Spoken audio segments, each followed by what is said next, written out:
Una de las principales preguntas que recibo a lo largo de la semana y que más dudas crean dentro de todos los preparadores físicos es qué se realiza cada uno de los días de la semana y sobre todo el por qué.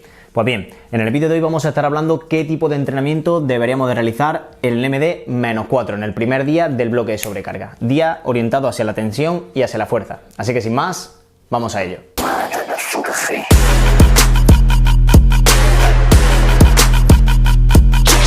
Bien, dentro de la estructuración del microciclo tenemos que tener en cuenta que después de haber hecho el protocolo de recuperación-compensación los 2 días post partido en el MD+1 y en el MD+2, nos vamos a encontrar con el bloque de sobrecarga MD-4 y MD-3. Estos 2 días es donde se va a concentrar el mayor volumen de entrenamiento, día de sobrecarga, bloque de adquisición, como lo queramos llamar, y nosotros nos vamos a centrar en el primer día del bloque de sobrecarga, en el MD-4, día que se llama de tensión-fuerza. Esta fuerza se realizan todas las acciones de fuerza neuromusculares, días de acciones neuromusculares, aceleraciones, desaceleraciones y cambio de dirección. Todo este tipo de acciones tienen un diseño de tareas muy específico que hay que tener en cuenta y que es súper importante desarrollar e implementar dentro de la estructura de toda la sesión.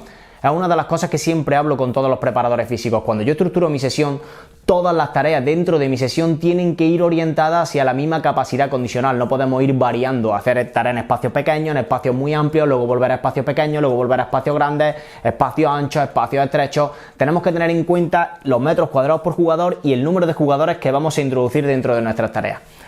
Nosotros lo primero que vamos a hacer dentro de nuestra sesión, esta sesión de tensión-fuerza, sería un calentamiento de habilidades, de capacidades del movimiento, donde haríamos un primer calentamiento a nivel general y después una parte más dirigida o específica, donde se puede meter perfectamente un circuito de cualidades específicas, de salto, lucha, lanzamiento, desplazamiento, donde a nivel específico tendríamos que trabajar e introducir pequeñas acciones neuromusculares.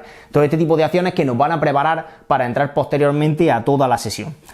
En segundo lugar, sería un día donde realizaríamos dinámica intensiva, rondos, duelos, espacios reducidos, posesiones, donde el diseño de las tareas se realizaría en Small Size Game y en Medium Size Game, SSG y MSG, espacios reducidos.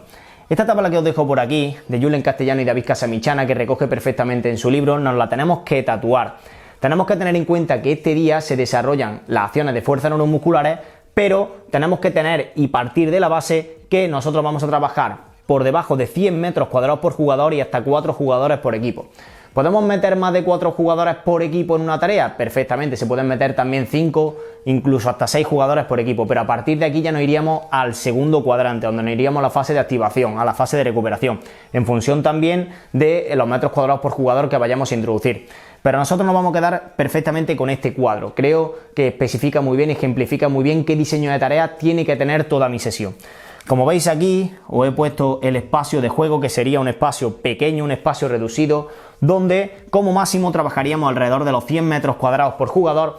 Y aquí veis que he puesto primero, segundo, tercero y cuarto. En el libro de Julen Castellano y David Casamichana, El arte de planificar en el fútbol, recoge perfectamente que acciones neuromusculares se realizarían en función de los metros cuadrados por jugador y del número de jugadores por equipo. Lo más intenso sería trabajar de 1 a 2 jugadores por equipo y por menos de 100 metros cuadrados por jugador. En segundo lugar, 3-4 jugadores por equipo y hasta 50 metros cuadrados por jugador. En tercer lugar, hasta 100 metros cuadrados por jugador y 1 o 2 jugadores por equipo. Y en cuarto lugar, hasta 3-4 jugadores por equipo y hasta 100 metros cuadrados por jugador. Todas estas acciones serían las que se realizarían en este tipo de diseño de tareas. Espacios reducidos, tareas en espacios reducidos. Toda la sesión iría orientado hacia lo mismo. Después de ese calentamiento, podríamos meter perfectamente ese circuito dirigido de cualidades específicas o hacer esa parte específica de habilidades de capacidad del movimiento, meter tareas de rondos, tareas de posesión en espacios reducidos y acabar y finalizar la sesión con partidos reducidos. Todo este tipo de juegos en espacios reducidos, partidos de doble de área, de 3 contra 3, más comodines por fuera, 4 contra 4 con comodines por fuera, los comodines externos dejarlos y hacer un trabajo aparte. En fin, podríamos utilizar diferentes variantes. En mi perfil de Instagram, que os lo dejo por aquí arriba, tenéis muchísimos vídeos a lo largo de la semana de qué tipo de sesiones se estructurarían y qué tipo de tareas habría que introducir dentro de esta sesión. Pero tenemos que tener en cuenta sobre todo este cuadro. Este cuadro es súper importante. Los metros cuadrados por jugador que vamos a utilizar y vamos a introducir dentro de nuestras tareas y el número de jugadores que van a interactuar.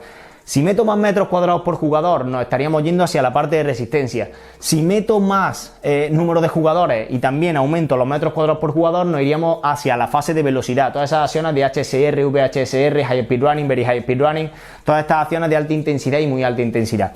Y si me voy por debajo de los 100 metros cuadrados por jugador, pero aumento el número de jugadores, es decir, en un espacio pequeño meto muchísimos jugadores, ¿qué es lo que va a pasar? Que estaríamos trabajando la recuperación-compensación. Sería una parte de activación, una parte de recuperación-activación. Una vez que hayamos hecho todo este tipo de trabajo, todo este tipo de sesión, después del entrenamiento se realizaría el trabajo de gimnasio, un trabajo de fuerza estructural, porque antes simplemente haríamos un trabajo de activación neuromuscular. Posteriormente a esta sesión, en el momento que acabásemos con partidos reducidos a doble de área, trabajaríamos el trabajo de fuerza de estrés estructural, estaría orientado hacia el trabajo individual del jugador. Y dentro del perfil fuerza-velocidad nos iríamos al trabajo de fuerza, nos orientaríamos hacia el trabajo de fuerza.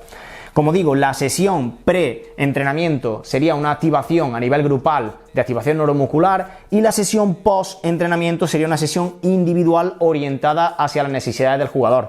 Pero dentro de este perfil fuerza-velocidad nos estaríamos orientando hacia la fuerza.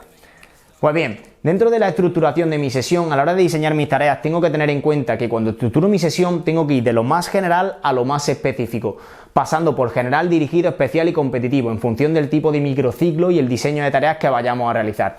Pero nosotros, en el día de tensión-fuerza, en el día de acciones neuromusculares, estaríamos trabajando con un diseño de tareas que se realizaría por debajo de los 100 metros cuadrados por jugador y hasta 4 jugadores por equipo.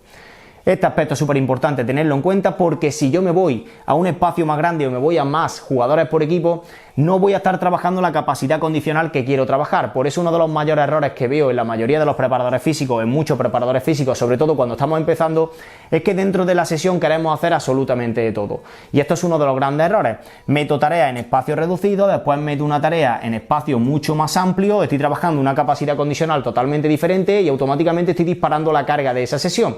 Puede llevar también y puede conllevar a aumentar el riesgo lesional y aumentar la carga de mi sesión y la fatiga de mis jugadores. Así que nada, familia, espero que empecemos a implementar todo este tipo de trabajo, que tengamos en cuenta todo este diseño de tareas y sin más, nos vemos en el siguiente. Un saludo.